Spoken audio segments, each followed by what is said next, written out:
Okay, so today I'm going to do sort of a hybrid episode of my Absolutist Philosophy series. So normally that Absolutist Philosophy series is more like on a fixed topic, like an episode, amalgam theory or some specific concept I'm discussing. But when I do these recreation episodes, it's a little bit different because it's more free form. And I just discuss various things that I discuss in my old debate format, or at least various ideas that I've discussed or written about in the past that, it's not going to be just all on one topic, so it'll kind of jump around.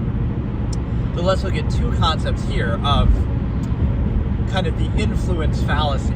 So the influence fallacy would say, as we go throughout like history, we would say we're always trying to blame or attribute something for why certain behaviors exist or certain bad things happen and are done by people. So for example, you go earlier throughout human history and you would say, it must be the devil must be controlling them, right? That's why they did something bad. Or they must be a witch, right? It'd be turned into a witch hunt. So today what we have is the weaponization of medicine and certain terms like, it must be because they're this condition or that condition, right? Things that really don't exist or that wouldn't define human behavior, because it's like everything has to be a label now, and so you're sort of weaponizing, if you don't behave the way the modern society wants you to behave, which is a very specific way, doesn't mean that it's right or wrong, but it's not natural or inherently absolutely what people have to do or must do. You need a drug.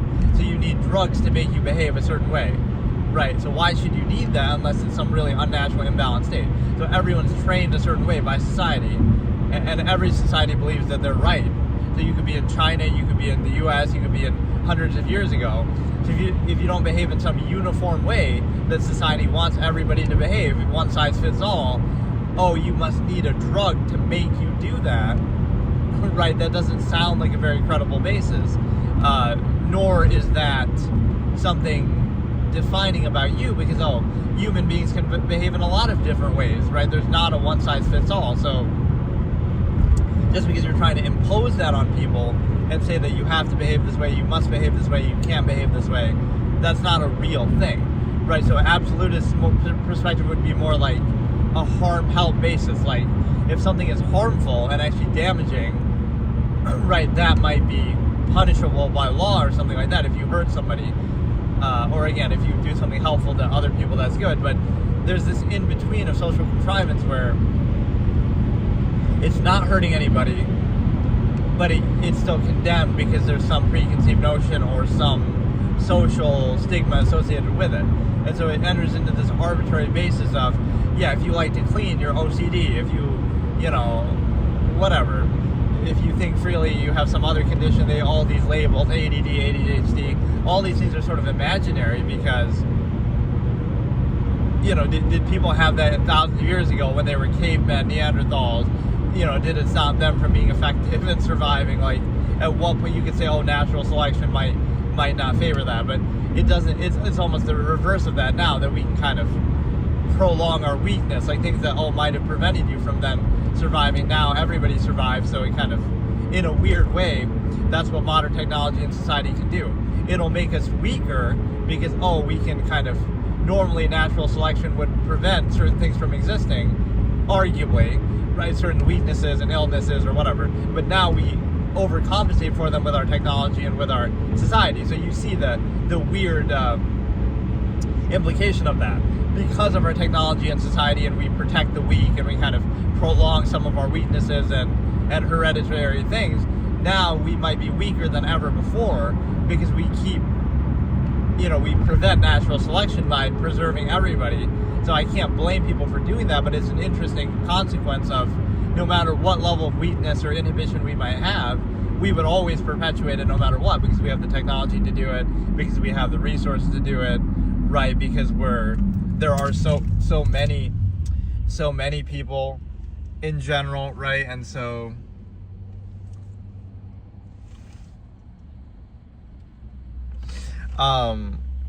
what happens is you're basically putting it in a position to saying, like, no matter what level of weakness, I had some expression on this, but I can't remember what it was, but it's kind of like, we wear our weakness as a badge of honor almost, right?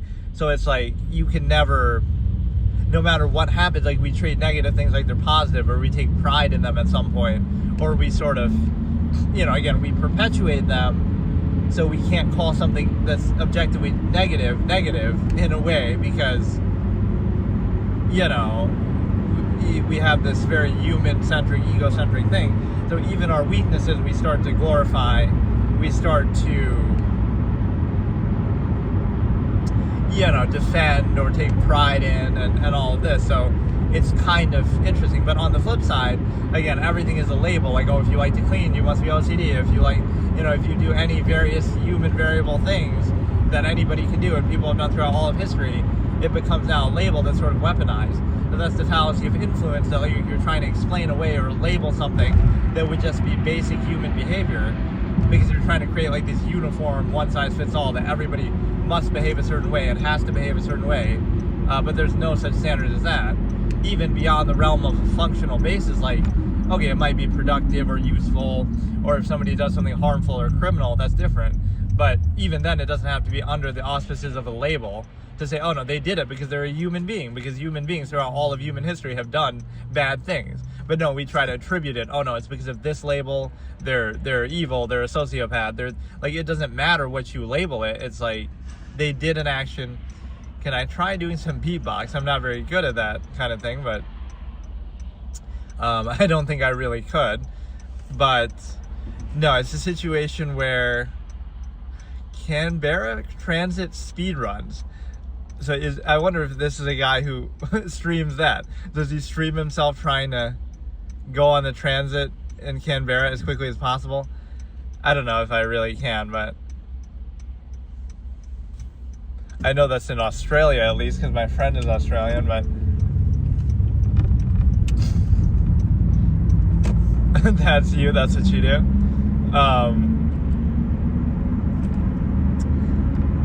But no, what I was saying is the fact that people try to attribute everything to influence, and the reason why, no, I haven't seen you, I'm just intrigued by the name. So yeah, you would attribute everything to an influence. The only reason why somebody could do something bad, like we try to dehumanize it almost and say, this thing that's very human and that's been done for all of human history, oh, but that's so inhumane of you. That's how we like to try to define humanity, but right, the actual real definition would include all of those terrible things that people have done are inherently human things. So we try to change the semantics and say, oh no, that's inhumane to do something that people have done for thousands of years. Right, it's a bit of a fallacy, because again, you're not really saying anything like, oh, you exhibit this tendency that's human and that people have done for all of human history, so we're going to label you that, and now that somehow gives us comfort. Like, because we label you that, it somehow makes it different, right? It makes you an exception.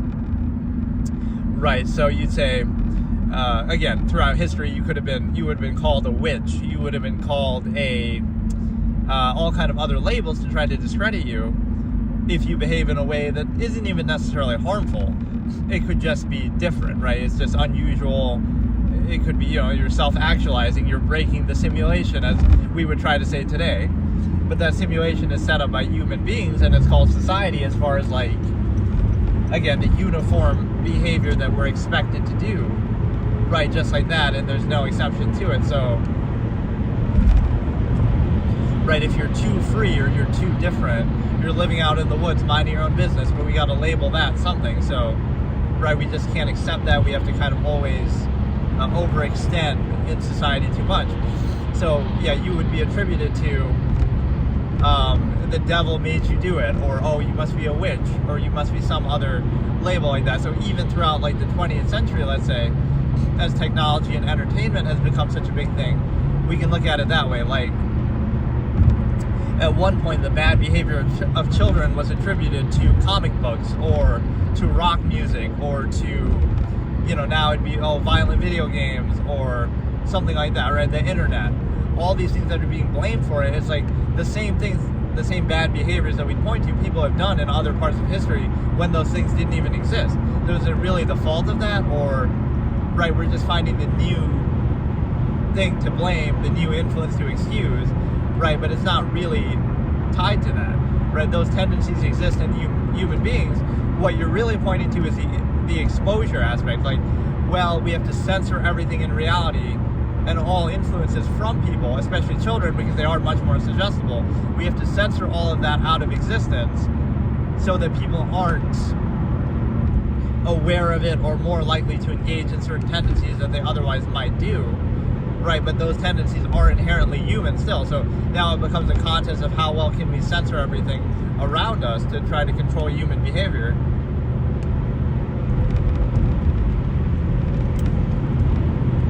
Which, to be fair, is the same logic that dictatorships and so forth use, like China would use, that, we got to censor everything for people's own good because they can't control themselves. So, again, we would blame everything. Oh, it's the fault of the internet or video games or something like that. But you can't blame the influence. Don't blame the user, not the tool. One of my old logical razors, just very general. You could use the internet and do research and become, rich, or find a cure for cancer, or like you could use it for very educational, positive purposes, or you could do it the other way where you just play games all day or do something unproductive. So right, it's really up to you. And on the flip side, you could point to an influence like, oh, this out of millions of people who play a violent video game, one of them will go out and commit a violent crime or do something bad, and then we'll blame that for it. But again, that says more about the individual than it does about the game, because millions of other people played that same game and didn't do anything. And so now what does that mean? Because right, the ratio is pretty poor. So 0.0001% of somebody who played a particular game did something bad. So now it's like, is it the game or is it the person? So if all it takes for you to do something like that is to see it in a game or a movie or a book or a show, then it's, that's maybe the issue is yours then, not that. Because if all it took was for you to see it, violence in media or something negative in media, to do it yourself, then, you understand that, okay, millions of people can see the same thing and they don't do that. So it's not really a good basis to value. Again, excluding very young ages where people can be very impressionable. But again, if all it takes for somebody to do something harmful like that is to simply see it portrayed in the media, then that's not exactly the fault of the media. It's their own fault for being so impressionable, or they're almost just looking for an excuse to do it. And so one of the things I'd say is, like with the news, right, like even copycat crimes, that's the same thing. Right, you could blame, okay, they see it on a show or on a movie, right, or in a game. But then what if they just see it on the news, right? It's the opposite interpretation concept that I talk about, right? Opposite interpretation, where you can look at the same thing two vastly different ways. So somebody sees a crime or something violent on the news, right, some actual event, some factual thing. And so one person is repulsed by it and disgusted by it, and they feel like, oh no, I'm really, I'm repulsed by this, and I want to, I would never do anything like that, and I'm repulsed by the idea of it, and I'm disgusted by it, and so it pushes them away from that sort of act, and they're even encouraged to try to prevent other people from doing it, right? Versus somebody who looks at it and is encouraged by it. Oh no, they want to do it themselves, they want to copycat it, they feel encouraged and emboldened to do it. So those are the two interpretations. So you could look at something that is negative in that instance, right, could be violent, let's say, and it'll disgust one person and draw them away from it. Like, it reinforces the fact that they don't like that kind of thing, and they would never do that kind of thing, and they would try to prevent that thing from happening.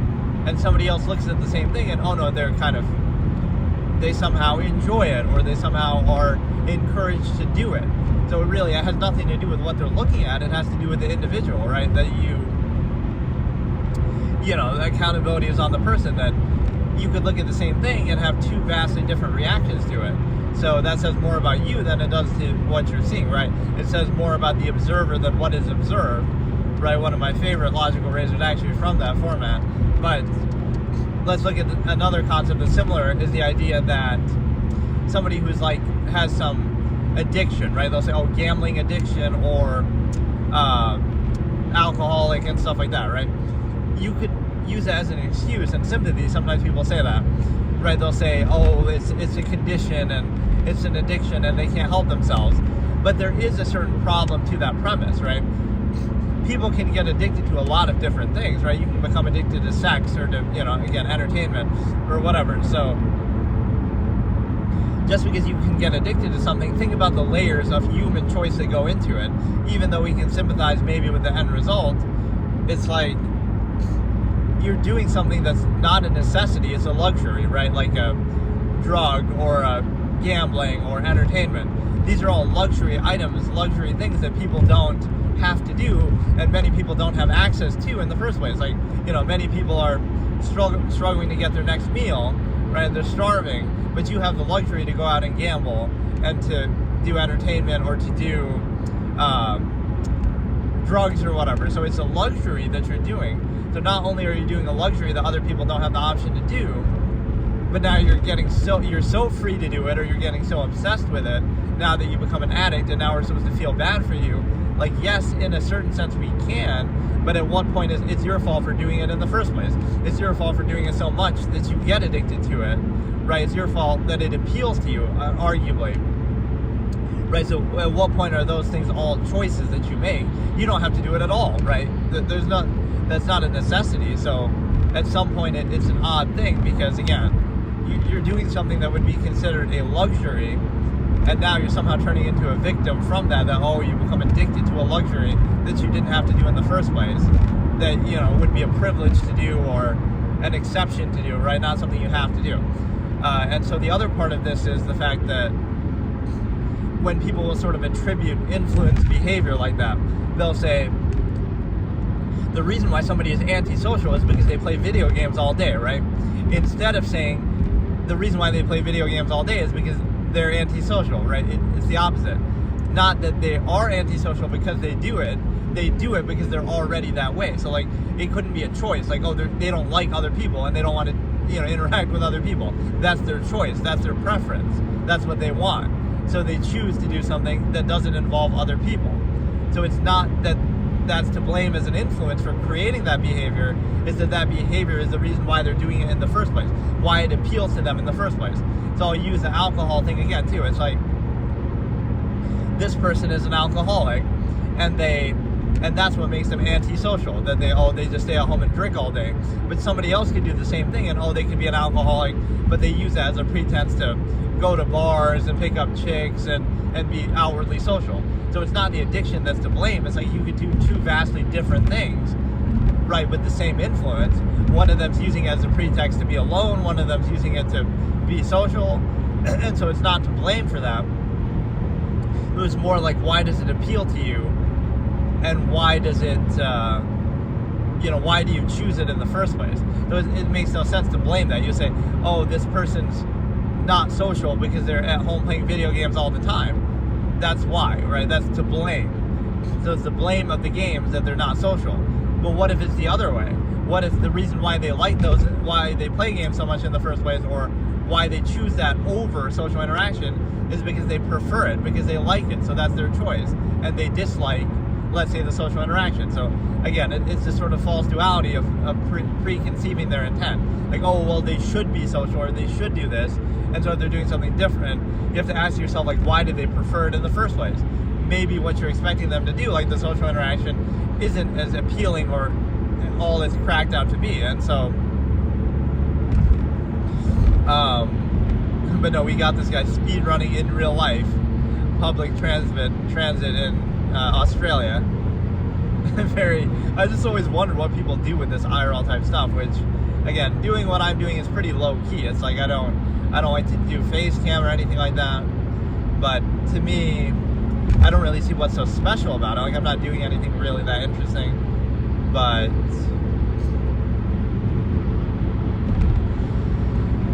like, what I'm discussing could be valuable, but the visuals and what I'm doing in real life would have nothing to do with that. So yeah, let me try to explain that again. Just the fact that the influence fallacy could be the cause of the behavior, or it could be a reaction to that behavior or desire in the first place. So you understand that, a person is a certain way because they do a certain thing. So, he's antisocial because he's an alcoholic. But the only reason you'd have to ask, why does he prefer and choose to do that in the first place? The reason why he's drawn to it and prefers it, right, is itself a choice, or is itself a preference, because the fact that it appeals to them and appeals to them that much means that might be the reason, right? So is it a reason or is it a reaction? So the reason why he's antisocial is because he's an alcoholic. But then what's the reason why he's an alcoholic? Oh, that's a reaction to the fact that he doesn't like other people, or he doesn't want to be social, or isn't social already, right? So you're always trying to blame that and say, oh, it's because of some influence that a person is the way they are, or isn't the way that society wants them to be. Not the fact that the reason why it appeals to them in the first place, and why they would prefer it to those other things, is it self-telling, right? That is the reason, right? So is it a reason or is it the reaction? That's what you always have to ask yourself. So is the reason why somebody plays video games all day, oh, they're doing it, or you would frame it backwards. You would say, they're not social because they play video games, not that they play video games because they're not social, right? There's a difference, because one of them, you're causing it. You're saying, oh, the video games are to blame for why they're not social, instead of saying that they're already not social, that's their choice, that's their preference, and so now that's just what they do as a reaction to them already being that way. That's why it appeals to them, that's why they prefer it, arguably. So now you say if that didn't exist, then they would just do something else. So it can't be a choice, right? It can't be a choice that somebody would just, no matter what, they'd find some excuse or reason not to do it because they're already desiring that way. That's their choice, that's their preference, right? That's what it is. So it's like when society can't accept something, they have to label it or attribute it to an influence to say that, well, they're only not doing this thing that we treat as absolute and uniform and that everybody must do. They're only not doing it because of some other influence.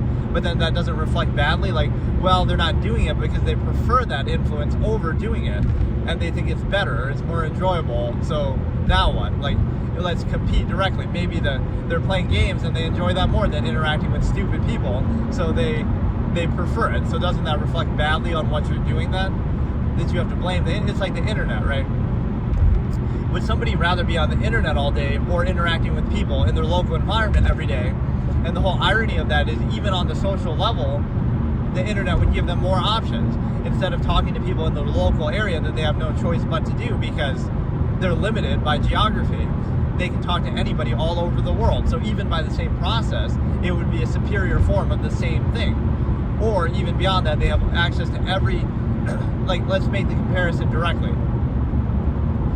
Being on the internet all day versus socially interacting with somebody in person. Right, again, not only defined by geography and nearness versus one isn't. You can talk to anybody around the world, right? You can video call, chat, you can interact with anybody on the planet who you choose to, versus, oh, you're limited to geography. But the other point is that you have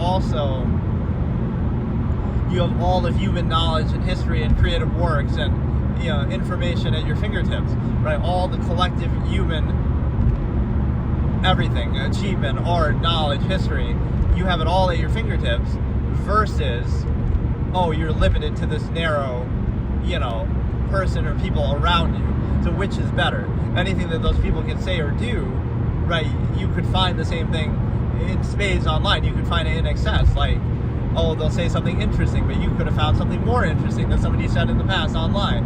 Or, again, because it's just a reflection of a collection of human resources and knowledge and everything. So would you rather have everything, or would you rather limit it and specify it to a narrow one person or a few people around you, your local environment, right? Which is better, objectively, even by the same measure or the same process, right? So that's why it's like, oh, it's desensitized.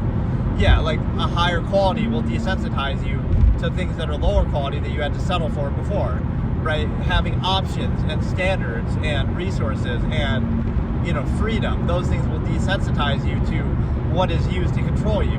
Instead of, oh, I have to, back in my day, we used to marry the girl at the diner that we met, or like a girl from school that we took to the diner, and, oh, that's how I met your mother. Okay, that's fine, but now you have options of 8 billion people all around the world that you can talk to, so now you say, oh, that's somehow negative. But you could still end up with the same person in the local area, but now at least you have the choice. So you'll say, oh, that desensitizes people. But what does desensitize mean then? Oh, it just means that you have other options that people didn't have before. So now they're condemning them almost from a place of spite. They're saying, oh, we had to settle for this because we didn't have another choice. because we were restricted to our local area. Whereas now, if you have the choice, that's somehow a bad thing to have the choice, and we condemn it, even though by the same process you can still end up with the same result. You just have more options. So having more options makes the option that you otherwise would have to settle for seem worse, right? And now, you're desensitized, but it shouldn't require you to censor reality itself to say that you're going to value the specific thing that you're expected to do.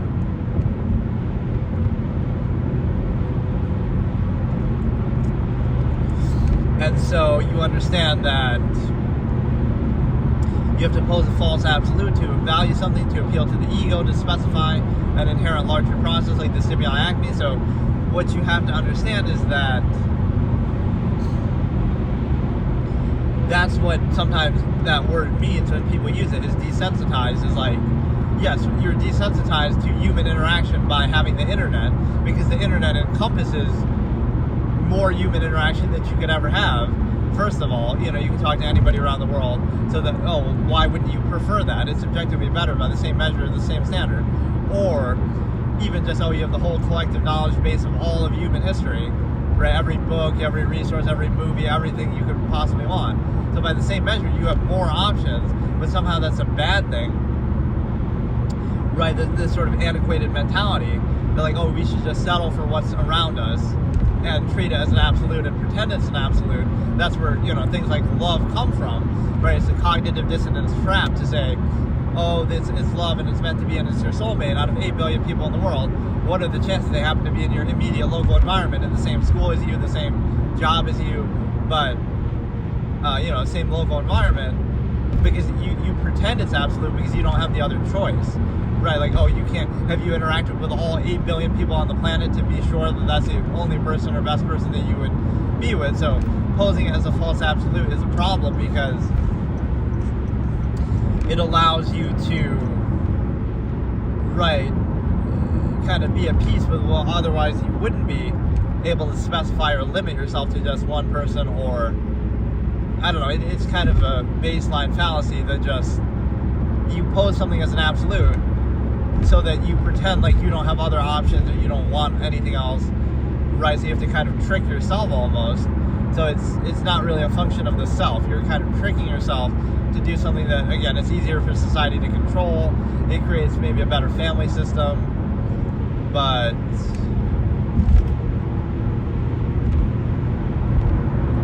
yeah, I don't know exactly how you would explain that away the same thing, right? You're desensitized by something. So like, if you have high standards, if you've experienced everything that there ever has been, if you're aware of human history, if you're, you had all the options in the world. It's like when somebody's rich, right?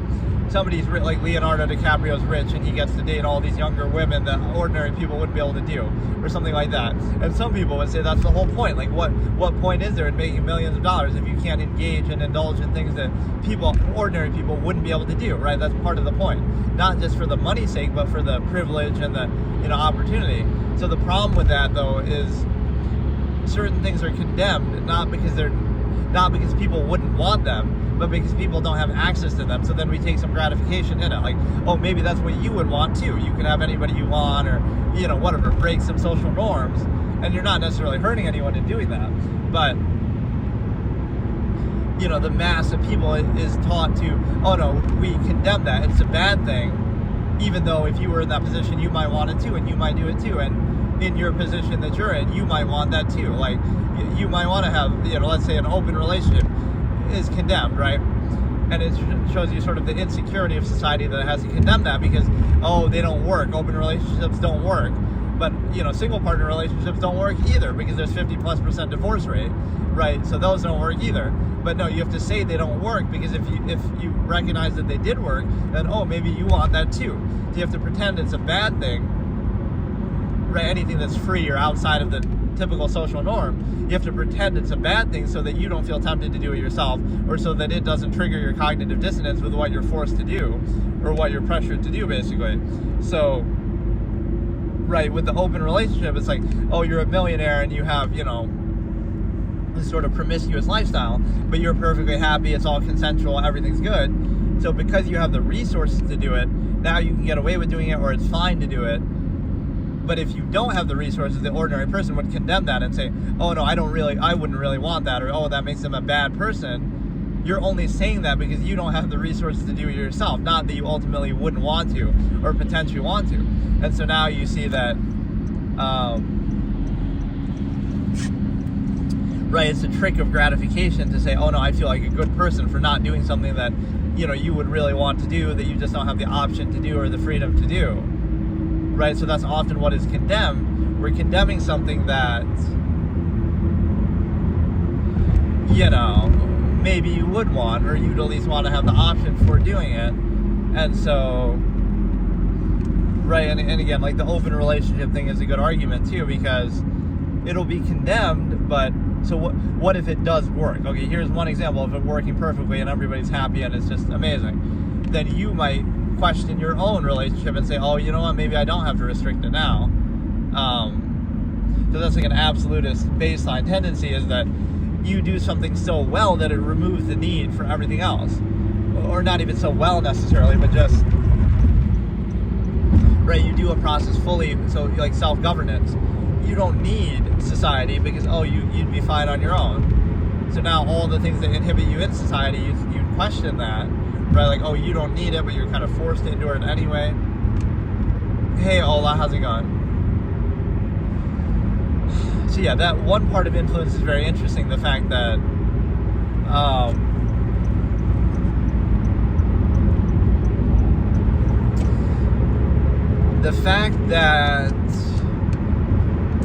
what was I saying? I forgot.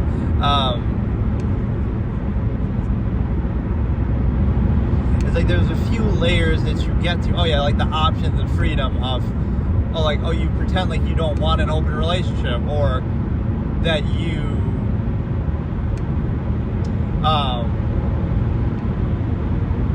pretend like you don't want an open relationship, or you pretend like you don't want those kind of options or whatever, and you pretend like you do want something more restrictive, just because you don't have the option to do it, or just because, you know, you don't have the resources, or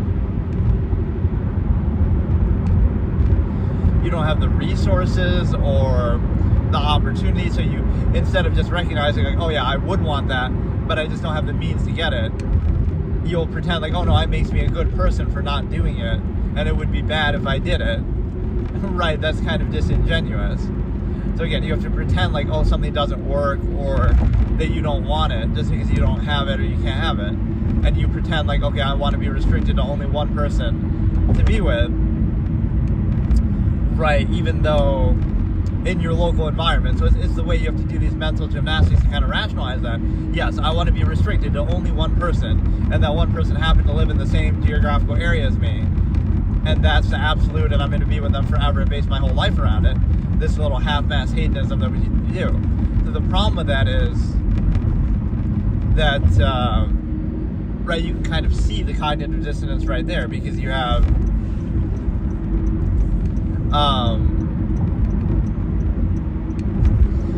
you know, that you're in that position, and then you're kind of trying to rationalize it. If you didn't do that, then you realize, oh no, you know, the world is your oyster, and it's like, you can do whatever you want, whenever you want. You could be with anybody, different people all the time, every day, everybody at once. You could, you know, if you had these options, it would be hard to convince you. So you'll say, oh, you're desensitized by adult films industry kind of thing, too, and that ruins your marriage. But if that's all it takes to ruin your marriage, maybe the adult film thing isn't the issue, maybe it's your marriage, right? But we have to censor reality, and oh no, we can't have fantasies or imagination or see these things, otherwise it'll make your own sex life somehow bad.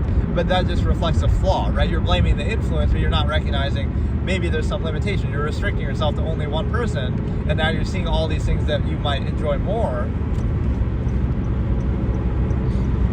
right? And all these other people you might find more attractive. So you have to pretend like, oh no, I really want this. I really want to be limited in all my options in the world to my near local geographical environment, base my whole life around it, only be with them, one person only, you know, limit everything to that, restrict everything to that. That's really what you want. And the way that you convince yourself, oh, it's love, it's meant to be, it's a soulmate, right? You appeal to the ego, versus okay, you have the option, you have open relationship, you have all this, right? Just because it's, and again, even if you show like one case example that works, okay, they were happily ever after, and they, were in an open relationship, everything worked out, there was no problem, they were very happy, and that's it, right? That would have to be condemned or rejected somehow, because otherwise, again, it would open the whole thing of, maybe you want to do that too. Maybe, if it can work, then why can't you? So really, you're sold on the fact that, you wouldn't be able to handle it, or you don't have the resources to do it. Not that you ultimately wouldn't necessarily want it, or at least have the option, but that's the way the gratification is turned on you. So again, some wealthy celebrity might do the same thing. Oh, Leonardo DiCaprio can do whatever he wants, or Bill Belichick has that young girl that he's with. It's like, you can condemn it and say, oh, look how bad that is. And again, all things consensual and legal and all that. But I'm just saying, from a social stigma sense, we might ridicule that. Oh, look at Leo doing this, or oh, look at Bill Belichick. But it almost reeks of a certain like jealousy that, oh, look, they're millionaires and they have the option to do this thing that you might want to do too, but you pretend like you don't because you don't have the option or the means to do it, right? So instead of just recognizing that, like, okay, you would want to do something like that, let's say, but instead of just saying, okay, I don't have the resources to do it, I'm going to pretend like the act of doing it is bad now, and then seek gratification, like, oh, that makes them bad, and that makes me good for settling for my little half-mass controlled animal trained state, like I'm a little, white picket fence, and you got to live the model marriage and do all this kind of thing. That ego gratification is used to control you in a certain way, that, like, again, something you wouldn't do normally or wouldn't have value normally, but how do you address that? So the interesting thing with this is you realize the objectivity of it. It wouldn't be saying what you should or shouldn't do, but it's saying, like, the false absolute that you pose to bypass your cognitive dissonance is telling that you have to pretend like it's an absolute to specify it. Otherwise, what would the alternative be, right? You're not telling people what to do, but if you take away the false absolute, now people would just do it freely and openly and sort of, they would just do it. It wouldn't be like,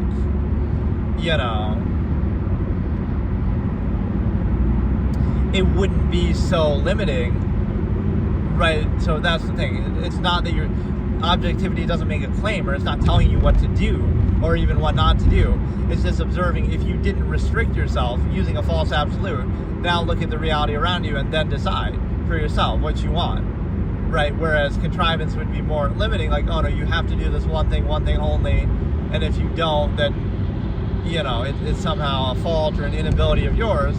And so you understand what that means is that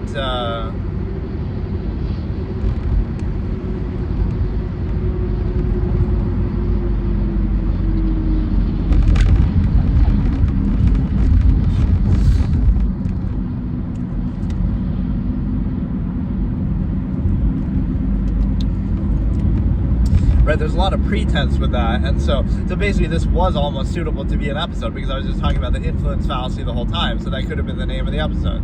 And I guess you probably could change the names of these live streams anyway as it gets uploaded to YouTube, but the algorithm has been pretty good to me in the experience of doing this, even though consistently I'm not getting very many viewers.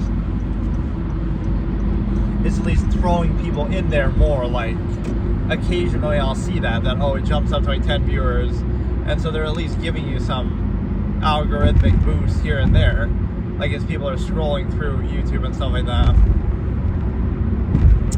And so what happens is, see, it's hard though, because this topic and subject matter is always not that interesting to people, or it's very specific and niche, so it's not like the number one thing you would do for the guy who wants me to beatbox. Like, dude, I can't fucking beatbox.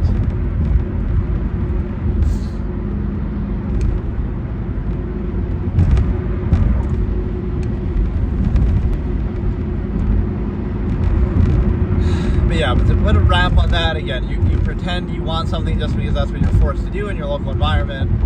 It's interesting to look at that too, because I talk about this with my stimuli acme preservation thing. It's like, at what point in life do you take a step back and you're objective and choose for yourself, right? You're born, you don't choose to be born, you don't choose where you're born, you don't choose your family, you don't choose your parents.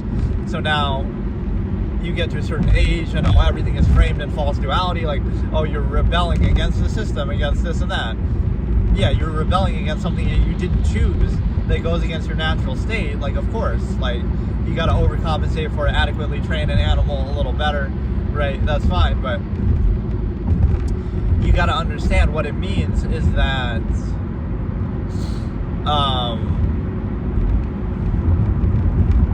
I don't know, you basically have to learn that none of that is credible, in the sense that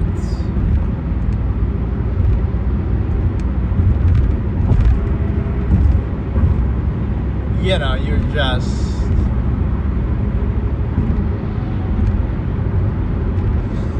why would you be so quick to do it?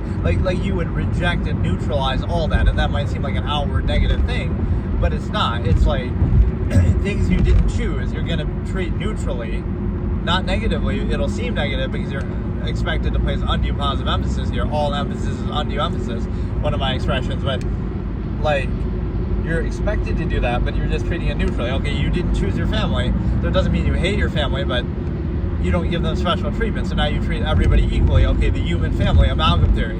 So now you understand that you treat that as a baseline, and you get this notion that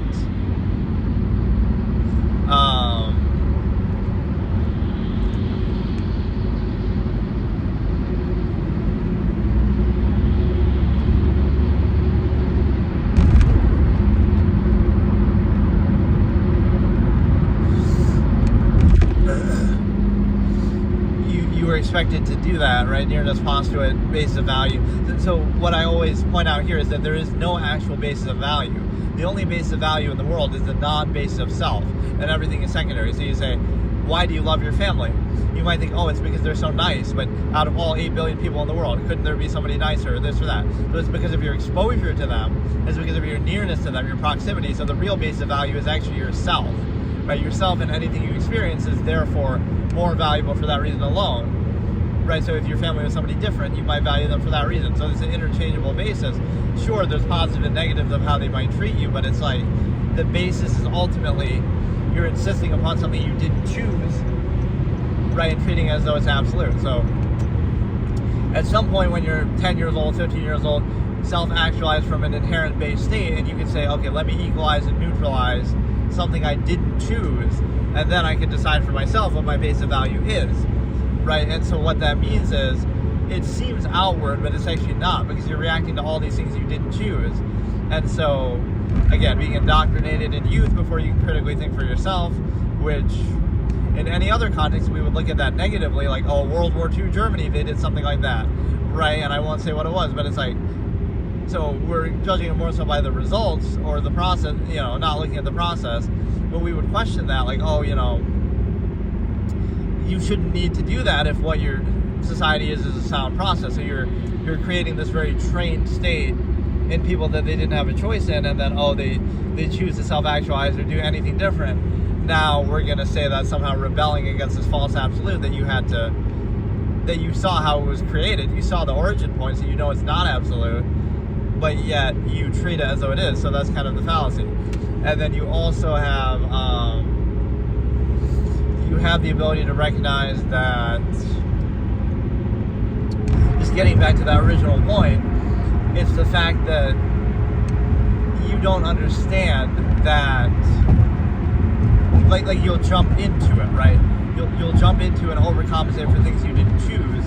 And so what that means is you go from not choosing who your family is to not choosing your indoctrination to now, when you're old enough to think for yourself, you insist upon what is around you, because again, you're using the nearness postulate and the non-base of self as a form of value. So instead of just not even negative, right? It's not even negative that, oh, this is bad, but you pose a standard, right? I'm not going to just insist upon things because they happen to be around me and I happen to be exposed to them. I'll look, you can look at them objectively and say, okay, here's my standard, and it may or may not live up to that, but there could be something better.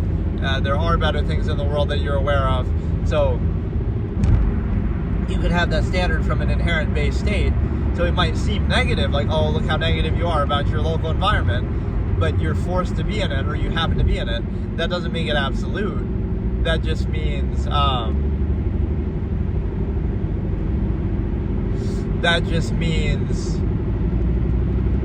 you happen to be exposed to it. So again, don't specify the conflict or specify value. There could be some valuable things there, but by the same standard, okay, there could be something better. Either it could be better itself by the same standard, or things exist already that are better by the same standard, or things can theoretically exist but that are better by the same standard. So by any of those criteria, you understand what you're dealing with, because it's just right, you're subverting any value and just insisting upon what's around you. And so the same thing happens with the stimuli acme preservation. Before you've even considered that or thought objectively or defined what you actually value, you just kind of go along in a reactionary way, right? Social contrivance serving as sort of anti-thought and reinforcing or regurgitating whatever's around you. You get the big picture, is that before you've even decided any of that, you'll perpetuate the process by engaging in stimuli acme, stim pres, also in the nearness postulate, and then you'll preserve that which is already something you didn't choose, and then create the same problem again. So you're not doing it from a state of objectivity or vouching for the state, so it kills your credibility. So the whole objective lesson is take a step back, neutralize and equalize all the things you didn't choose so they don't control or don't define you, and then decide for yourself what you want to do. And it would be very unlikely that it would lead to the exact state that you happen to be in, because you didn't choose it in the first place. And so, or that you would recreate and perpetuate the same state. And so it might be pretty blurry for your sake, but it's impossible to clean this. I just did a car wash. Some of this shit just don't come up. But no, you perpetuate it in that way, and you realize that you'll perpetuate something that you didn't choose, that you never vouched for, that you never really even objectively thought about or considered or had a standard.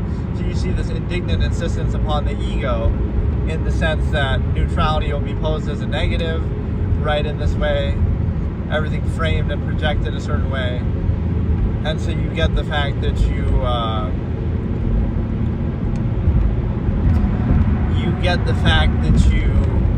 are insisting upon and perpetuating something you didn't choose, and just doing it without thinking, and again in your local environment, giving into half-mass hedonism, nearness postulate. So you'll perpetuate forever. This is how human society works. You'll perpetuate forever something that has no standard behind it, that's just arbitrary, reactionary, and everything is just a selective, myopic, non-base of self, that you'll just indignantly insist upon whatever's around you or whatever, suits you. And so it's just not credible, right? Whereas you look at it objectively and say, okay, I define my standard here, and then you're going to do things on that basis, hold it accountable, be consistent, right? But often people feel that powerlessness, like they don't have the option to do that. They don't have the choice, so now they just settle for and insist upon what is in front of them as absolute, just because they're forced to deal with it. So it's kind of like rejecting things that you didn't choose, rejecting the nearness postulate, which might seem outward, but it's really not, right? You're going to a neutral state, and then you decide for yourself what you value and what you choose and what you want to do. And that is not what you would be doing by default. You just treat it for absolute and take it for granted through indoctrination. And if you don't have a standard and you're not vouching for the state, then you're not credible either, because again, it's just arbitrary then. If you were born somewhere else, you would value that. If you had a different family, you would value that. If you're in a different time period, you would be defined by that. So none of that is actually of your own choosing, right? That, for example, if you were to do that in the modern day, like, okay, you decide to go live in the woods and be a minimalist, that might seem outward, but that might be closer to your natural state or choice versus just insisting upon what you didn't choose and are reacting to. So this is what most social contrivance and standards are bent towards being instead. It'll be like this concession. So you're looking at the world with an impure perspective, because you're already in a state, even though a state you didn't choose. And so now you'll look at everything from that perspective, trying to reinforce it. And so you'll frame and look at everything not objectively, but within the terms and context that I call it like ignorance insistence. You're insisting upon your own ignorance and your own limited experience and judging and basing everything on that, and you have the incentive to reinforce it instead of just looking objectively and considering not so much that, oh, what you're doing is wrong or bad or negative, although it might be inconsistent by whatever pretense or standard you would pose to justify it in specific. But what it would actually mean is that you're doing something else. And what you're doing is the fact that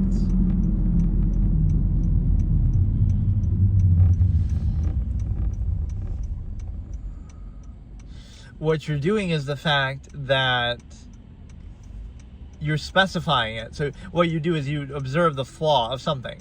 You'd observe, or not even the flaw, you would observe the nature of it and realize, oh, I'm doing this, why are you doing it? And you'll pose a standard. I'm doing this because this is the right thing to do, or this is a good thing, or this is what I choose, or this is what I want, or this is what I like.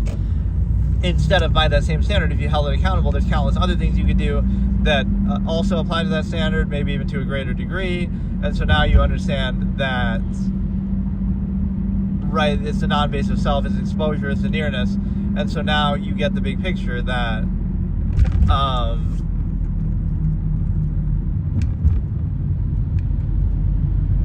it'd be sort of interchangeable and arbitrary.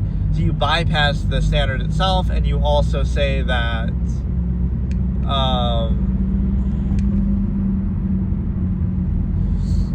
you shouldn't need undue emphasis or pretense. That necessary and valid was always my expression. So there's one thing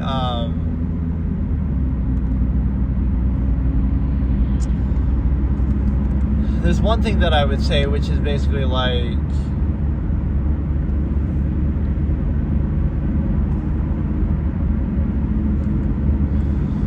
there's one last point I wanted to say. I keep forgetting.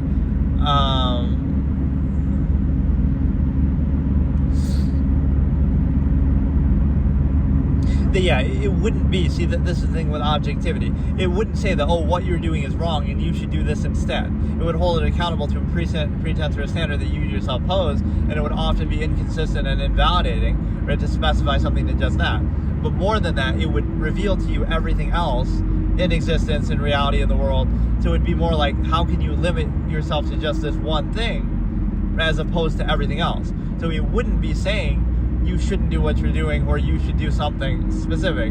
It would be illuminating you, okay, if you're objective, then you'll realize there's nothing really special about what you're doing, and the way that you define or decided to do it was only because it was sort of foisted on you, right? Not because it's because it's not a choice, you happen to be there. So you're going to indignantly insist upon it and take pride in it, like, oh, your local area, your local team, your local whatever. It's this undue emphasis and emotion on something you didn't choose. You're, again, irrational insistence upon the self, ignorance insistence, non-based self, ego insistence, nearness postulate, all these things that subvert value and are not actually based on anything and are interchangeable. So if you live somewhere else, you support that. So, right, you're trying to subvert that, and you're also realizing that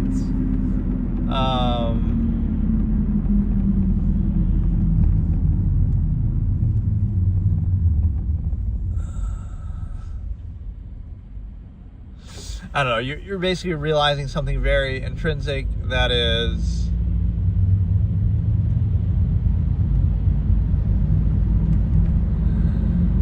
that there's no base of value that would specify, and so it reveals everything is arbitrary and not credible. You're only doing it because you happen to live there, so you don't have any credibility. It's just arbitrary. You're just insisting upon where you happen to be, what you happen to be exposed to that you didn't even choose, right? So you have no credibility to tell other people what to do, or even in and of yourself. So you realize, oh, everything is arbitrary, and you're not even choosing it yourself.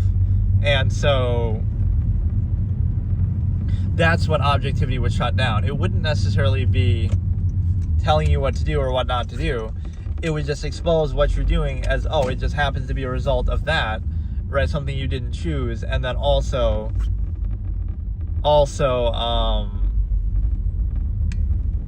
something that you just happen to be exposed to. But also,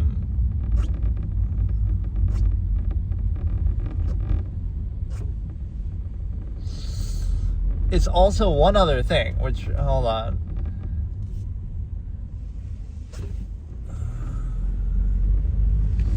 It's the simple fact that, again, it would open you up to everything else, so you'd be objective and you wouldn't place undue emphasis just because of nearness, postulate, non-choice reaction, insistence, things like this. But there's one other thing that I can't quite describe here, and it is the fact that you specify everything to just this, right? So you'd be aware of everything. So again, it's not that it would discredit specifically what you're doing, although maybe on the pretense that you pose to rationalize specifying it, they'd be held accountable. But you would be open and objective to everything else, and you'd say, okay, well, out of everything in the entire world, everything in existence, everything you could possibly do, how do you rationalize doing this one thing only, and limiting yourself in doing that? And you realize the origin point of it is, the only reason why you're doing it in the first place is something you didn't choose, so it happens to be just cause and effect, so it could be interchangeable. So you realize it's arbitrary, not absolute, not something you chose, and it's also something that, again, it's just reactionary, so there's no credibility to that, right? The basis of value is not present. You pose a pretense, but you're inconsistent. Other things would apply to that too. You objectively look at everything else and are aware of it. And so now there's no special basis of value that would rationalize what you're doing specifically, as opposed to everything or anything else. And so you're just doing it sheerly as sort of a default, which again, you didn't even have a choice in originating, right? It's reactionary. So at some point you realize this is one of the core concepts of self-actualizing from an inherent base state, that you would equalize whatever influence is there that you've been exposed to, and now you decide for yourself based on the standard, which is at least more credible because you're holding that accountable instead of just insisting upon it as though it's absolute.